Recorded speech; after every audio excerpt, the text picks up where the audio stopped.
గౌరవ ముఖ్యమంత్రి చంద్రబాబు నాయుడు గారి నాయకత్వంలో క్యాబినెట్ మీటింగ్ నిర్వహించడం జరిగింది. దీంట్లో ఈ మీటింగ్లో ముఖ్యమంత్రి గారు కూటమి ప్రభుత్వం యొక్క లక్ష్యాలు ఏవైతే ఉన్నాయో అవి ప్రస్ఫుటమయ్యే విధంగా ఈరోజు అజెండా పెట్టడం జరిగిందని చెప్పేసి మనం చేస్తా ఉన్నాను.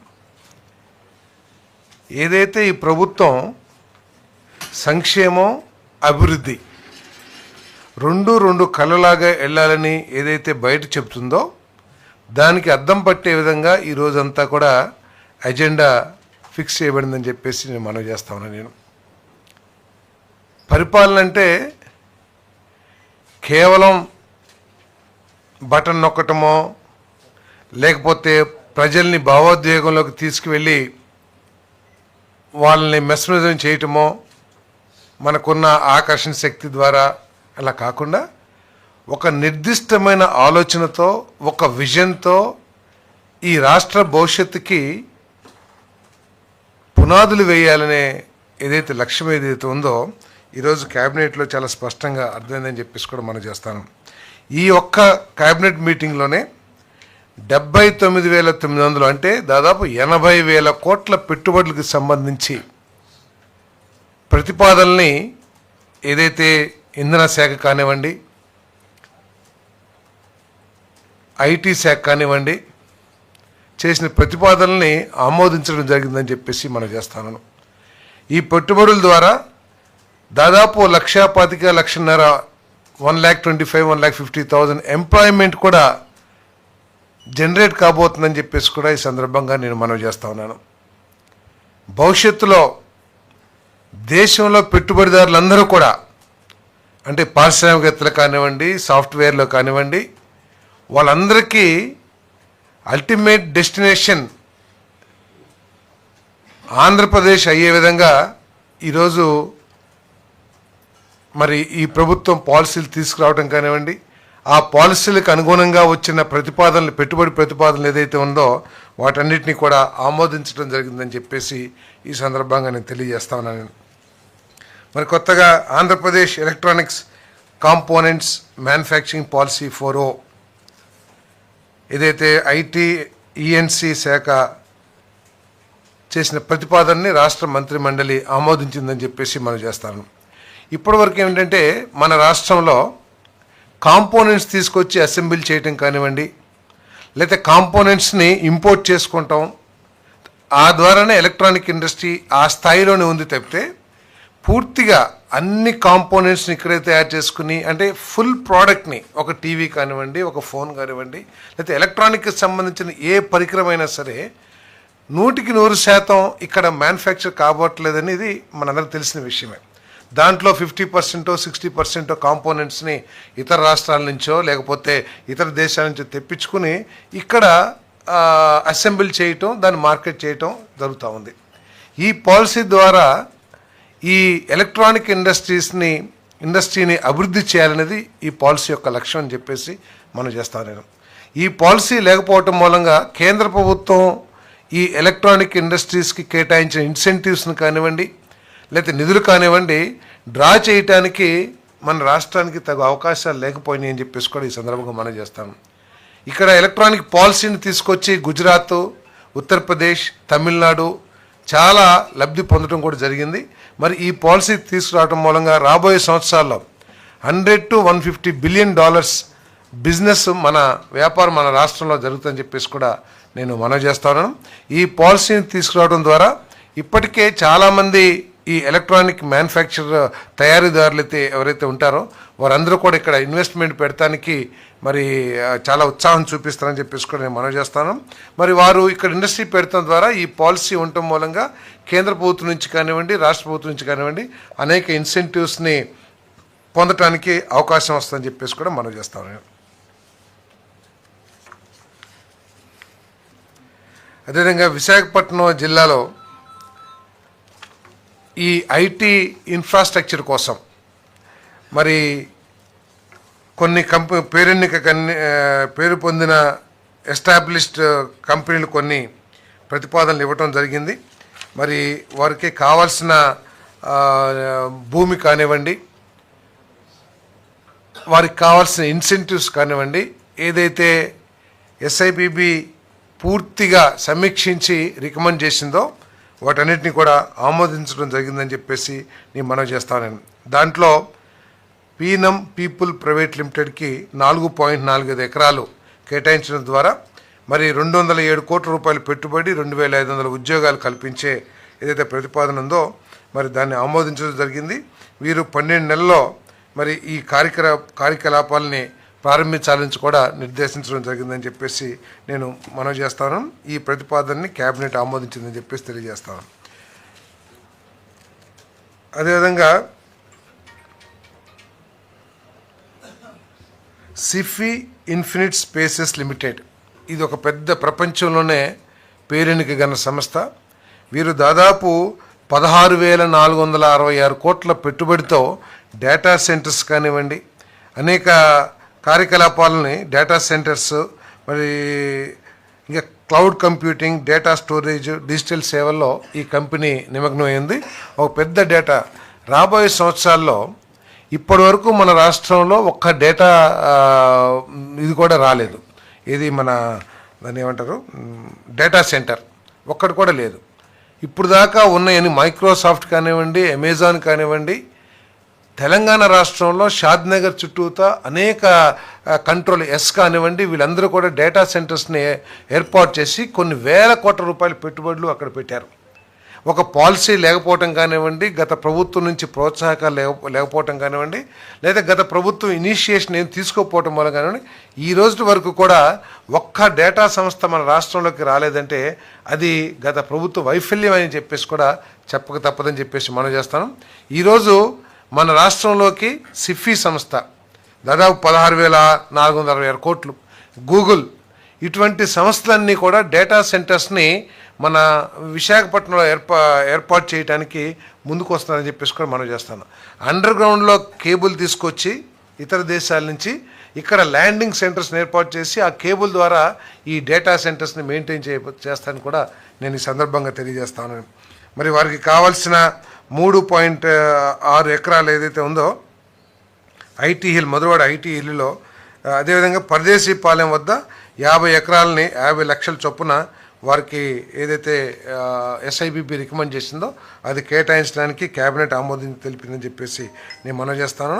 దీని ద్వారా 16,466 కోట్ల పెట్టుబడి కాకుండా 600 నుంచి 1000 ఉద్యోగాలు కూడా క్రియేట్ చేయబడతాయని చెప్పేసి, ఉద్యోగ అవకాశాలు కూడా వస్తాయని చెప్పేసి నేను మనవి చేస్తాను. అదేవిధంగా Messrs Satva developers private limited, ఇది ఒక పెద్ద నిర్మాణ సంస్థ. వీరు ఐటీ బిల్డింగ్స్లో ఐటీ సెంటర్స్ని నిర్మాణం చేయడం కానివ్వండి, లేదా పెద్ద పెద్ద కార్పొరేట్ అఫీషియల్ బిల్డింగ్స్ని, కార్పొరేట్ ఆఫీసెస్ పెట్టడానికి సౌకర్యంగా ఉండే బిల్డింగ్స్ కానివ్వండి, ఇటువంటి నిర్మాణంలో చాలా పేరెనికగన్న సంస్థ. వారికి మధురవాడ వద్ద 30 ఎకరాల భూమిని ఎకరం 1,50,00,000కి అలాట్ చేయడానికి ఏదైతే ప్రతిపాదన వచ్చిందో ఆ ప్రతిపాదన ఆమోదించడం జరిగిందని చెప్పేసి మనం చేస్తాను. దీని ద్వారా 1,500 కోట్ల ప్రతిపాదిత పెట్టుబడికి ప్రోత్సాహకాలు అందించి తద్వారా 25,000 ఉద్యోగ అవకాశాలని కల్పించడం జరుగుతుందని చెప్పేసి కూడా నేను మనం చేస్తాను.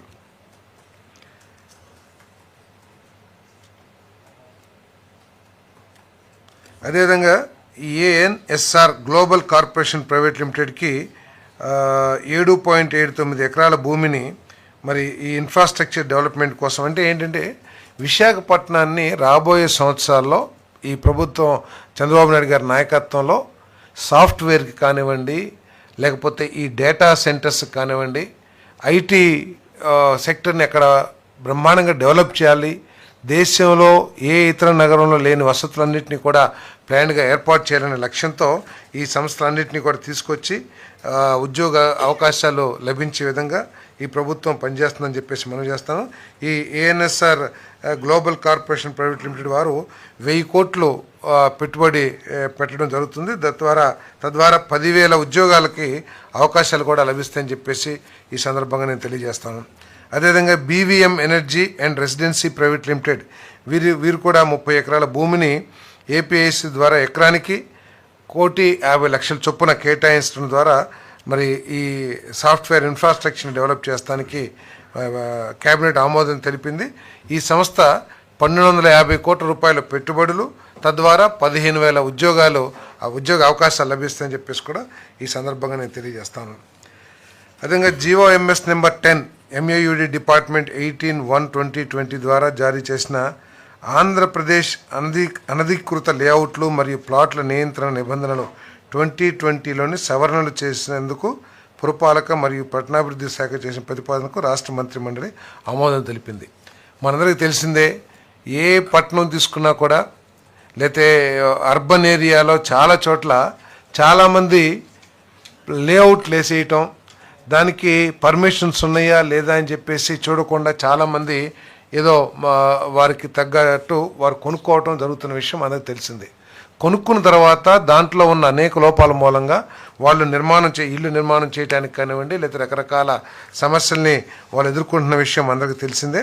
మరి దానికోసం ఈ ల్యాండ్ LRS ఏదైతే ఉందో మరి ఆ ప్రతిపాదనని ఈరోజు మన కేబినెట్ ఆమోదించిందని చెప్పేసి కూడా ఈ సందర్భంగా నేను తెలియజేస్తాను. Visakhapatnam metropolitan region development authority metropolis కమిషనర్కు అనకాపల్లి జిల్లా చెర్లోపల్లి కందం గ్రామంలో 2007 సంవత్సరంలో ప్రారంభించిన ల్యాండ్ పూలింగ్ ప్రక్రియని 58.18 ఎకరాలను కొనసాగించడానికి అనుమతి ఇచ్చే ప్రతిపాదన. అంటే 2007లోనే అప్పుడు ఉన్న నిబంధనల ప్రకారం కానివ్వండి, లేదా ల్యాండ్ పూలింగ్ పాలసీ ప్రకారం కానివ్వండి 58 ఎకరాలు ఆ గ్రామంలో తీసుకోవడం జరిగింది, అగ్రిమెంట్ కూడా చేయటం జరిగిందని చెప్పేసి నేను మనవి చేస్తాను. కానీ ఇప్పుడు వరకు ఇంప్లిమెంట్ కాకపోవటం మూలంగా దాన్ని అదే ల్యాండ్ పూలింగ్ ఏదైతే అగ్రిమెంట్ చేసుకున్నారో ఆ అగ్రిమెంట్ని కొనసాగించడానికి ఈరోజు ఏదైతే ప్రతిపాదన వచ్చిందో దాన్ని కేబినెట్ ఆమోదించిందని చెప్పేసి నేను మనవి చేస్తాను.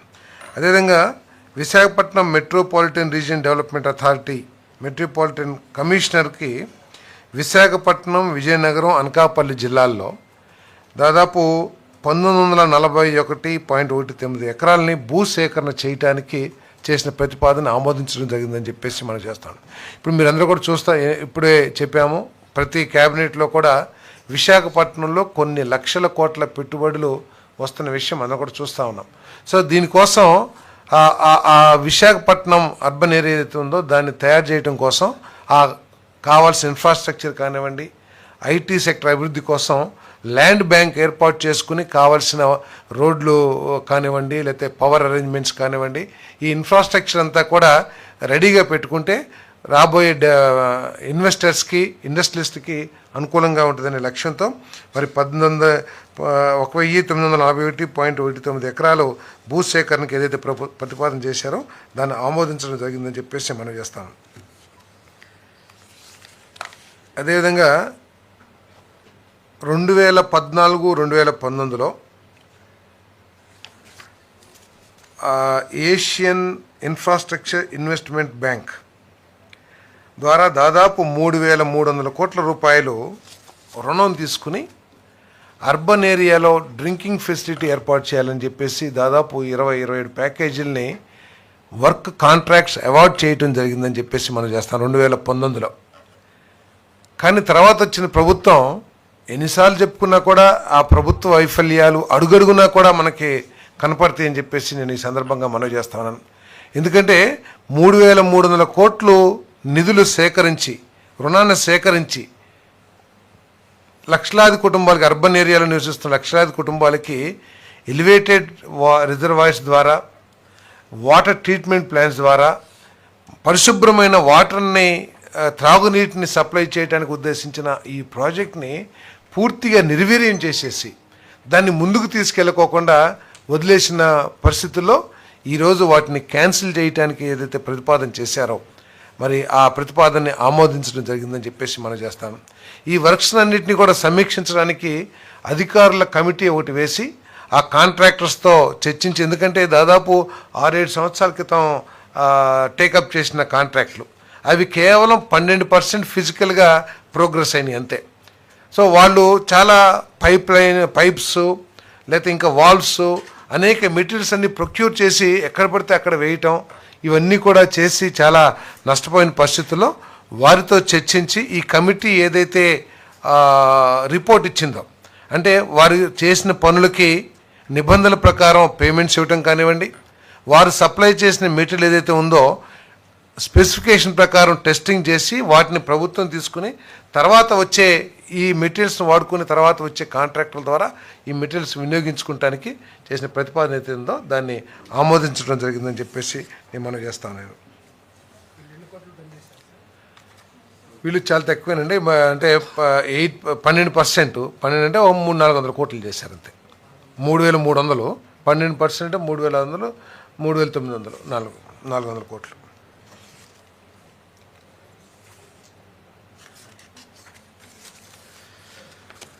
GOMS నెంబర్ 153 MAUD డేటెడ్ 19/4/2017 జారీ చేసిన నెగోషియేటెడ్ సెటిల్మెంట్ పాలసీలోని సవరణను ఆమోదించే ప్రతిపాదనకు రాష్ట్ర మంత్రి మండలి ఆమోదం తెలిపింది. 24 గ్రామాల్లో అప్పుడు ఈ CRDA ప్రాంతంలో ల్యాండ్ పూలింగ్ని ఎగ్జామ్ చేశారు 24 గ్రామాల్లో. అంటే అక్కడ అవసరం లేకపోవటం మూలంగా కానివ్వండి ఏదైనా కానివ్వండి 24 గ్రామాల్లో ల్యాండ్ పూలింగ్ చేయబడలేదు. కానీ ఈ ఇన్ఫ్రాస్ట్రక్చర్ ఏది ట్రంక్ రోడ్స్ ఇవన్నీ ఏదైతే ఉన్నాయో తప్పని పరిస్థితుల్లో ఆ ప్రాంతం నుంచి వెళ్లాల్సి వస్తుంది. కాబట్టి ఆ ప్రాంతాల్లో ల్యాండ్ పూలింగ్ చేసి ఇప్పుడు వారికి కంపన్సేషన్ ఏదైతే ఉందో దానికి సంబంధించిన అమెండ్మెంట్స్ అని చెప్పేసి కూడా మనం చేస్తాం. దాన్ని ఆమోదించడం జరిగిందని చెప్పేసి మనం చేస్తాం. 24 గ్రామాల్లో రోడ్స్ ల్యాండ్ పూలింగ్ ఏం కాదు, రోడ్స్ వేయాలి, ఒక రోడ్డు వెళ్ళిపోతుంది దానికోసం అక్కడది అంతే. అప్పుడంటే ల్యాండ్ పూలింగ్ ఎగ్జామ్ చేశారు, ఇప్పుడు ల్యాండ్ ఎక్విజిషన్ అనుకోండి. పని ఇప్పుడు ఇల్లు ఉంటుంది, ఒక పొలంలో ఒక ఇల్లు ఉంటుంది, ఆ ఇంటిని అక్వైర్ చేయాల్సి వస్తుంది ఇప్పుడు ఆ ల్యాండ్ ఆ రోడ్డు వేయటం కోసం. సో ఆ విధంగా ఆ ల్యాండ్ పూలింగ్ ఏదైతే కంపన్సేషన్ పూలింగ్ కాదు, రోడ్డు అక్వైర్ చేస్తేనే కంపన్సేషన్కి సంబంధించి పాలసీ ఇది.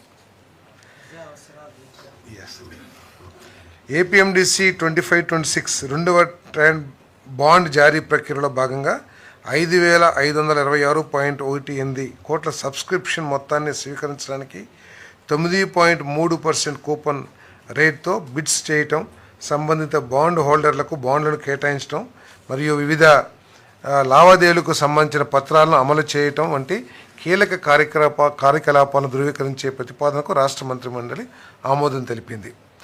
శ్రీజ మహిళా ప్రొడ్యూసర్ కంపెనీ లిమిటెడ్ వారు దాదాపు కొన్ని 100 కోట్ల రూపాయలు పెట్టుబడి పెట్టి డైరీ ప్రోడక్ట్స్ కోసం ఒక ప్రతిపాదన వచ్చింది.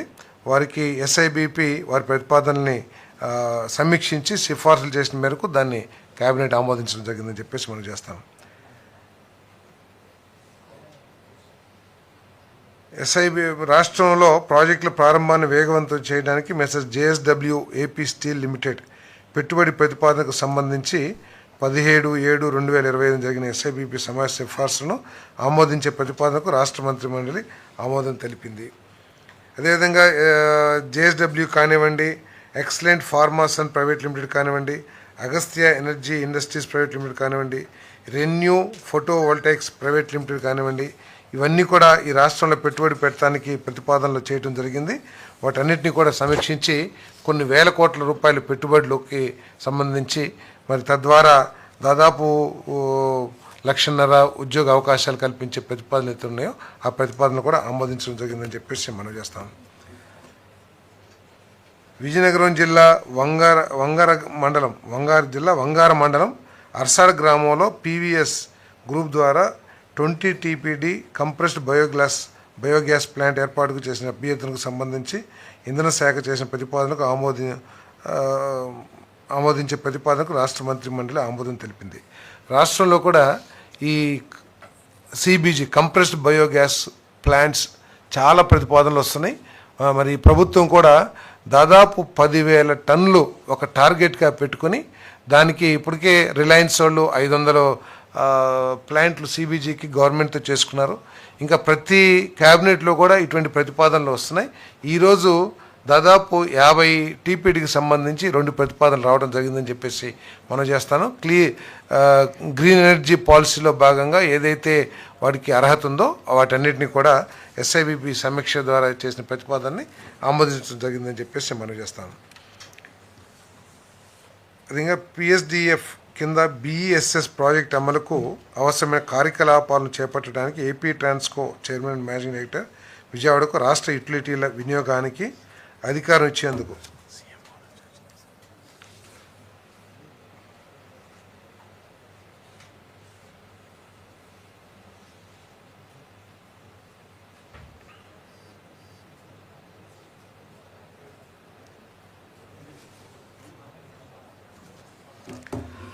చైర్మన్ అండ్ మేనేజింగ్ డైరెక్టర్ విజయవాడకు రాష్ట్ర యుటిలిటీల వినియోగానికి అధికారం ఇచ్చేందుకు ఇంధన శాఖ చేసిన ప్రతిపాదనకు రాష్ట్ర మంత్రిమండలి ఆమోదం తెలిపింది.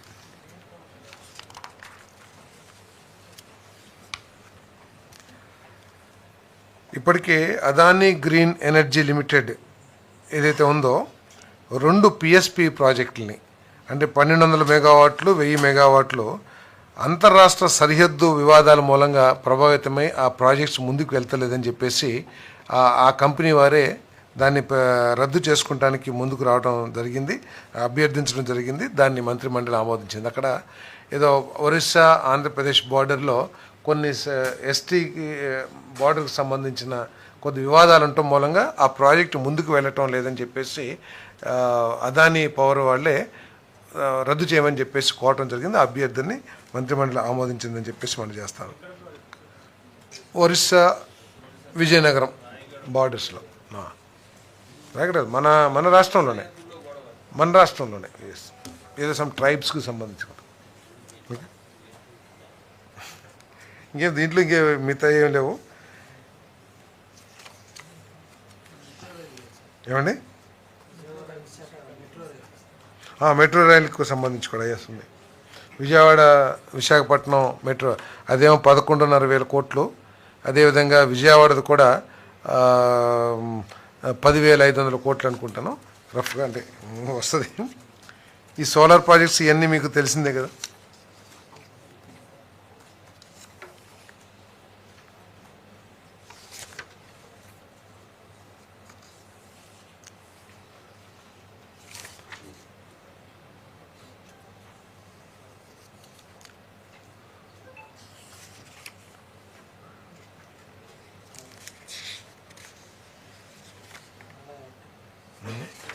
లేదా ఇది చూడండి మన మెట్రో రైల్వే ప్రాజెక్ట్ది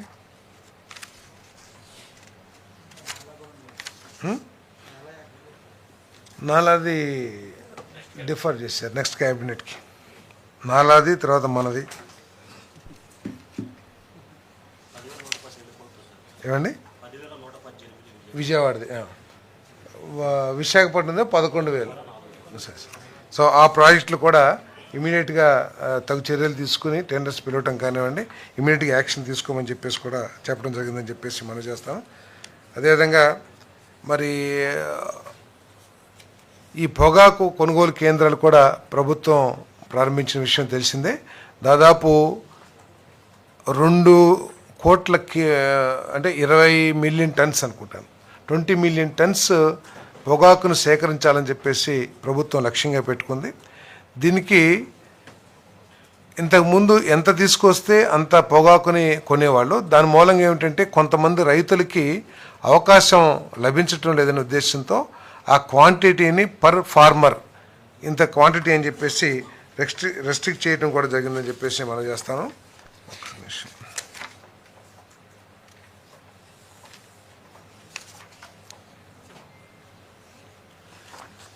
ఎస్డిబిఆర్జీ పొగాకు సేకరణ, రైతు షెడ్యూలింగ్, పరిమాణ పరిమితులు, కేంద్ర విస్తరణ మరియు లాజిస్టిక్స్కు సంబంధించి సవరించిన కార్యాచరణ మార్గదర్శకాలను ఆమోదించే ప్రతిపాదనకు రాష్ట్ర మంత్రిమండలి ఆమోదం తెలిపింది.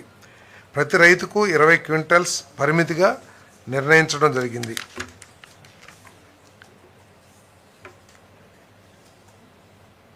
పద్నాలుగు 7/2025 నుండి 1 క్వింటల్ నుండి 20 క్వింటల్స్ వరకు ఉన్న రైతులను అత్యల్పం నుండి అత్యధిక క్రమంలో షెడ్యూల్ చేయటం ప్రస్తుతం అనుసరిస్తున్న ఫస్ట్ కమ్ ఫస్ట్ సర్వ్ పద్ధతికి బదులుగా చేస్తుంది. 12/7/2025 వరకు ఇప్పటికే షెడ్యూల్ చేయబడిన వారిని కొనసాగిస్తుంది. 20 క్వింటల్స్ కంటే ఎక్కువ ఉన్న రైతులను కూడా 20 క్వింటల్స్కు పరిమితం చేసే విధంగా షెడ్యూల్ చేయడం జరిగిందని చెప్పేసి మనం చేస్తాను. డిఎల్పిసి నిర్ణయం ప్రకారం మరిన్ని పొగాకు సేకరణ కేంద్రాలను ప్రారంభించాల్సిన అవసరం ఉంటే వాటిని కూడా ప్రారంభించడం జరుగుతుందని చెప్పేసి మనం చేస్తాను. ప్రస్తుత సేకరణ కేంద్రాల సామర్థ్యానికి మించిన ఉత్పత్తులు నిల్వ చేయడానికి ఏపీఎస్డబ్ల్యూసి స్టోరేజ్ స్థాయిని పెంచనుంది. తద్వారా కొనుగోలు కేంద్రాల్లో అంతరాయం లేకుండా సేకరణ నిర్వహిస్తుందని చెప్పేసి మనం చేస్తాను. ఈ ఉత్పత్తుల రవాణా ఖర్చును ఉత్పాదిత వ్యయానికి జోడించి రైతులను భారం కలగకుండా చూస్తుంది.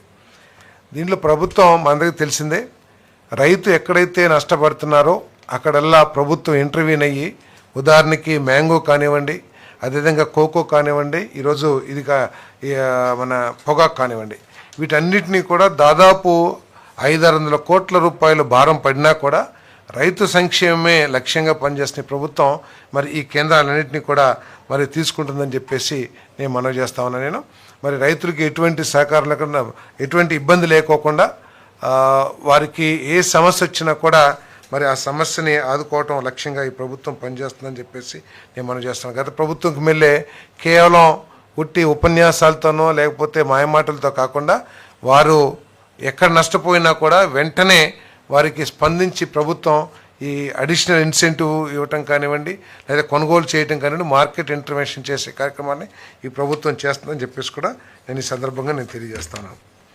అంతే కదా.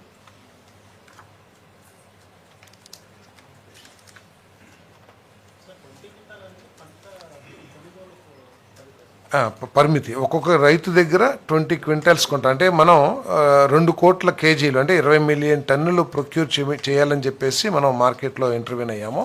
కొంతమంది ఏం చేస్తున్నారంటే 50 టన్నులు, అంటే ఏజెంట్స్ కూడా ఉంటారు, అంటే రకరకాల సమస్యలు మీ అందరూ కూడా తెలిసిందే. అవి కాకుండా ఎక్కువ మంది రైతులకి ఈ ప్రభుత్వం చేస్తున్న సహాయం అందాలనే లక్ష్యంతో ప్రతి రైతుకి కూడా ఇంత క్వాంటిటీ 20 క్వింటల్స్ని పరిమితిగా నిర్ణయించి సేకరిస్తుంది. ఇప్పుడు ఆల్రెడీ ప్రొక్యూర్ చేస్తూ ఉంది. ఓకే, ఇదండి. అంటే కొంత కంపెనీస్ కూడా కంపెనీస్ కూడా కొంటుంది, కొంత మనం 20 మిలియన్ టన్నులు ప్రొక్యూర్ చేయాలనేది లక్ష్యంగా మనం పెట్టుకున్నాం.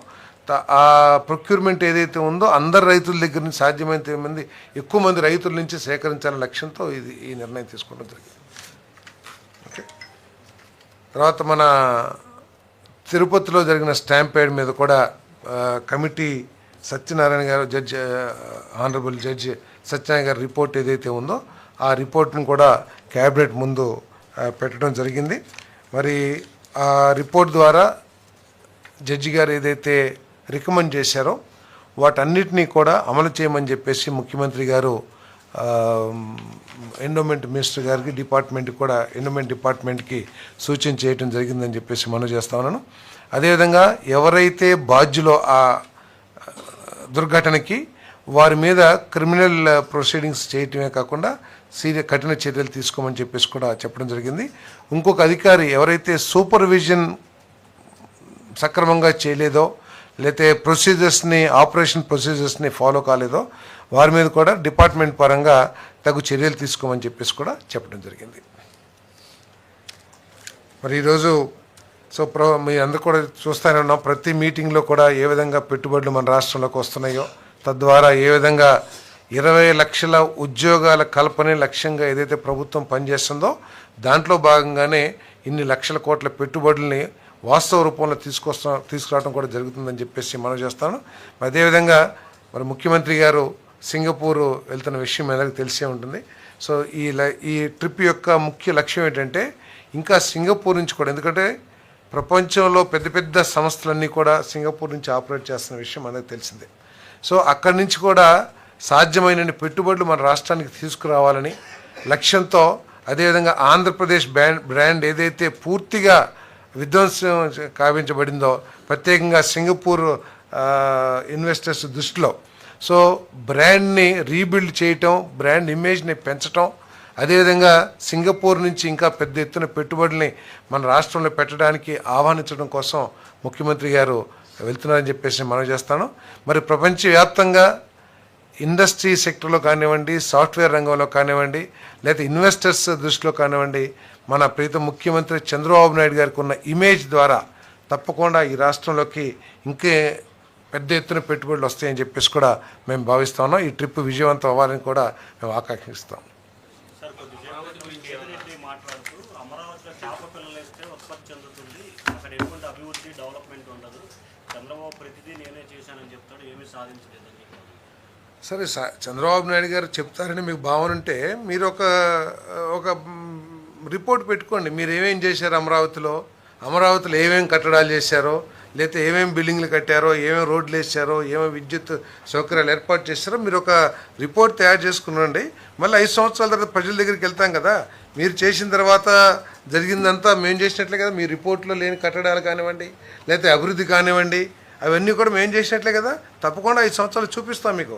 5 సంవత్సరాలు కాదు, 2027 చివరికి కానీ 2028 మధ్య 2028 మధ్యకి కానీ తప్పకుండా మీరందరూ కూడా వచ్చి విజిట్ చేసి వాటన్నిటిని కూడా ఆస్వాదించి వెళ్ళొచ్చు. అమరావతి అందాలని కానివ్వండి, అమరావతిలో ఉన్న జరిగిన డెవలప్మెంట్ కానివ్వండి, అన్నీ కూడా చూడొచ్చు. ఓకే,